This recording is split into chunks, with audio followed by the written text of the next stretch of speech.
বলছে কেমন আছো? ভালো আছি।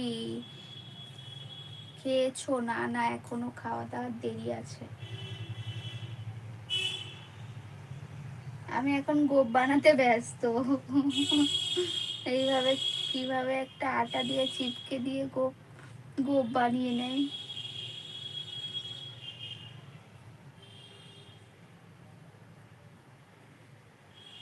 ভাল লাগছে আমাকে। সবাই বলো তো ফ্রেন্ড, আমাকে ভাল লাগছে এই গোপে। বলো কেমন লাগছে আমাকে, বলো ভালো লাগছে তো। কেউ কিন্তু পচা কমেন্ট করবে না, আমি মজা করছি। বাবা এবার বাবাই, দেখো আমি গোপ বানিয়েছি, আমাকে কেমন লাগছে বাবাই।